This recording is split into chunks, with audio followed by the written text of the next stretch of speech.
नमस्कार। हिंदी मतलब नवीन अवस्थी।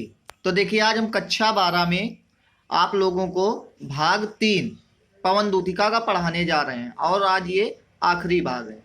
आज के बाद पवन दूतिका समाप्त हो जाएगा। तो देखिए लिखा है।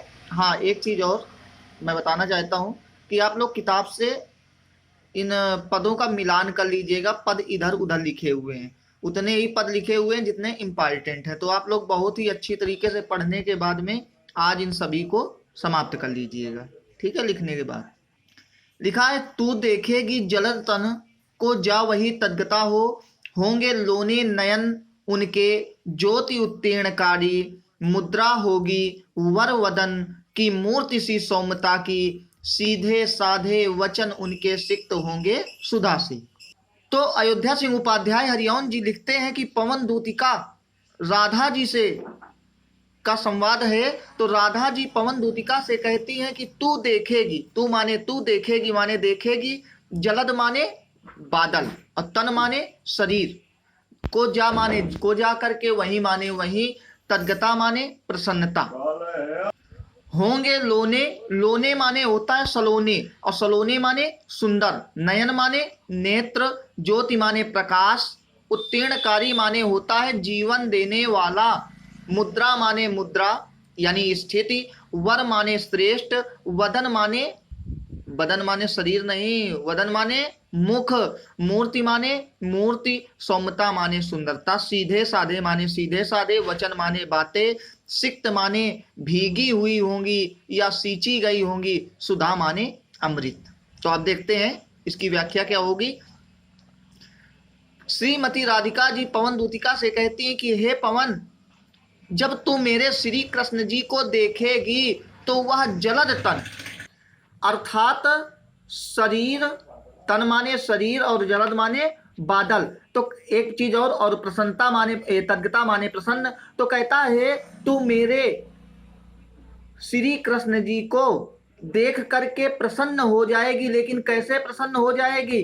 तो बादल, बादलों जैसे शरीर वाले, बादलों जैसे शरीर वाले मेरे श्री कृष्ण जी को देख करके तू बहुत ही प्रसन्न हो जाएगी। और उनके नेत्र बहुत ही सुंदर हैं, उनके नेत्र बहुत ही सुंदर हैं, तथा उनके शरीर से निकलने वाला प्रकाश अर्थात ज्योति उत्तीर्णकारी, उत्तीर्णकारी माने होता है जीवन देने वाला।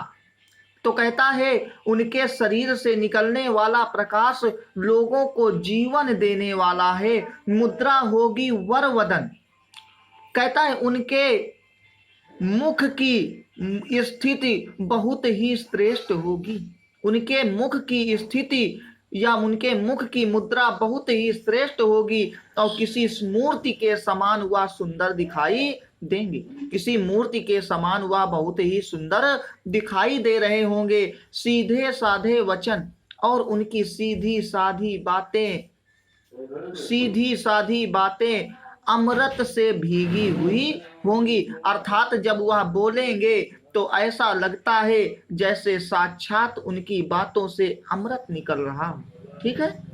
आगे कहता है, नीले फूले कमल दल सी गात की श्यामता है, पीला प्यारा वसन कटी में पहनते हैं फबीला, छूटी काली अलक मुख की कांति को है बढ़ाती, सदवस्त्रों में नवल तन की फूटती सी प्रभा है।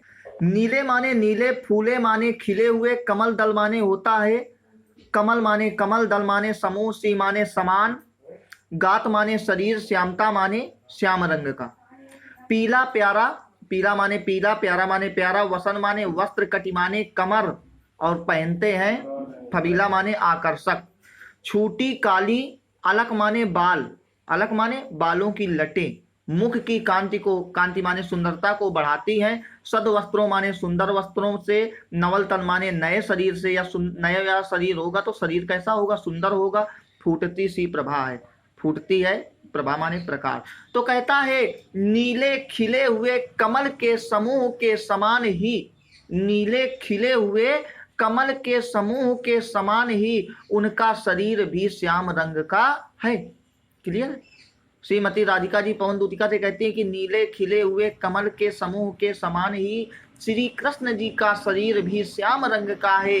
वह प्यारा पीला वस्त्र, और पीले वस्त्र को क्या कहते हैं? पीतांबर बोलते हैं। तो कहता है प्यारा दिखाई देने वाला पीतांबर वह अपनी कमर में धारण करते हैं या कमर में पहनते हैं, जो बहुत ही आकर्षक दिखाई देता है।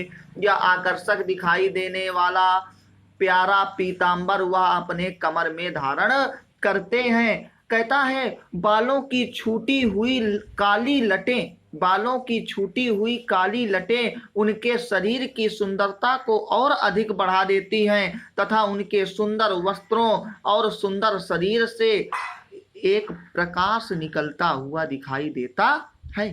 आप लोग केवल अर्थ समझिए, ज़्यादा तो व्याख्या ऑनलाइन में की नहीं जा सकती है, तो आप लोग अपने हिसाब से इसको समझिए और अपने मन से व्याख्या करने की कोशिश कीजिए। आगे कहता है कि कोई प्यारा कुसुम कुमला गेह में जो पड़ा हो, तो प्यारे के चरण पर ला डाल देना, उसी को यो देना ऐ पवन बतला, फूल सी एक बाला मलाना हो कमल पग को चूमना चाहती है। कोई माने कोई, प्यारा माने प्यारा, कुसुम माने फूल, कुमला माने होता है मुरझाया हुआ, गेह माने घर में, पड़ा हो माने पड़ा। तो प्यारे कौन? प्यारे श्री कृष्ण जी। प्यारे कौन है? श्री कृष्ण जी। चरण पर डाल देना, तो उस फूल को कहाँ पर तू लाकर डाल देना? उनके पैरों पर लाकर डाल देना। यो देना ऐ पवन, और ए पवन दूती, पवन श्री कृष्ण जी को यह बता देना, फूल सी एक बाला, फूल माने फूल, सी माने समान, एक माने एक, बाला माने स्त्री, मलाना माने होता है मुरझाया, और जब कोई मुरझाया होगा तो दुखी होगा, और जब मलाना का मतलब दुखी होता है। कमल पग माने कमल रूपी पग को या कमल रूपी चरणों को चूमना चाहती है, माने चूमना चाहती है। तो श्रीमती राधिका जी पवन दूतिका से कहती हैं कि हे पवन, यदि तुझे कहीं पर कोई मुरझाया हुआ फूल दिखाई दे जाए, यदि कोई प्यारा मुरझाया हुआ फूल जो तुझे घर में दिखाई पड़ जाए, तो तू इस प्रकार से बहना कि वह मेरे प्यारे श्री कृष्ण जी के चरणों के सामने आ जाए, या फिर तू मेरे प्यारे श्री कृष्ण जी के चरणों के सामने उस फूल को लाकर डाल देना, और उस फूल के माध्यम से अय पवन तू यह बता देना कि फूल सी एक बाला, किसी फूल के समान एक स्त्री जिसका नाम राधा है, इसी फूल के समान एक स्त्री जिसका नाम राधा है, वह दुखी हो करके तुम्हारे कमल रूपी पैरों को चूमना चाहती है। क्लियर हुआ? अब आगे लास्ट देखते हैं अंत में। आज इतना ही, और इसके बाद में पवन दूतिका आपका खत्म हो जाएगा। कहता है यो प्यारे को विदित करके सर्व मेरी व्यथाएं धीरे धीरे वहन के करके पाँव की धूली लाना, थोड़ी सी भी चरण रज जो ला ना देगी हमें, तो हाँ कैसे तो व्यथित चित्त को बोध मैं दे सकूंगी। प्यारे माने प्यारे, विदित माने याद, करके माने करा के, सर्व माने सब, मेरी मेरी माने मेरी, व्यथाएं माने दुख, धीरे धीरे माने धीरे धीरे, वहन माने होता है इकट्ठा, वहन माने क्या होता है? इकट्ठा, पाँव माने पाँव, धूल लाना माने धूल ले आना, थोड़ी सी भी, चरण रज, चरण माने पैरों की, रज माने धूल, ना जो ला ना, जो नहीं ला पाएगी हमें तू, तो हाँ माने हाय, कैसे माने कैसे, व्यथित माने दुखी, चित माने हृदय, बोध माने संतोष, मैं माने मैं दे सकूंगी माने दे सकूंगी। तो श्रीमती राधिका जी पवन दूतिका से कहती हैं कि हे पवन, मेरे प्यारे श्री कृष्ण जी को इस प्रकार से मेरा पूरा का पूरा दुख याद करा देना। तो या इस प्रकार से मेरे प्यारे श्री कृष्ण जी को मेरा संपूर्ण दुख याद करा देना, और धीरे धीरे इकट्ठा करके उनके पैरों की धूल तू मेरे पास ले आना। लेकिन यदि उनके तू पैरों की थोड़ी सी भी धूल, उनके पैरों की तू थोड़ी सी भी धूल हमें नहीं ला पाएगी, तो हाय मैं इस व्यथित हृदय को या दुखी हृदय को कैसे संतोष दे पाऊंगी। आखिरी देखिए, पूरी होवे ना यदि तुझसे अन्य बातें हमारी, तो तू मेरी विनय इतनी मान ले और चली जा, छू के प्यारे कमल पग को प्यार के साथ आ जा, जी जाऊंगी हृदय तल में तुझी को लगा के। कहता है यदि इस पूरी ना होवे यदि अन्य बातें, अन्य माने दूसरी बातें, यदि तू मेरी दूसरी बातें पूरी नहीं कर सकती, अर्थात जितनी भी मैंने तुझसे बातें बताई या तू सभी प्रकार की बातों को पूरी नहीं कर सकती है, तो विनय माने निवेदन या विनती करती हूँ, मान ले और चली जा।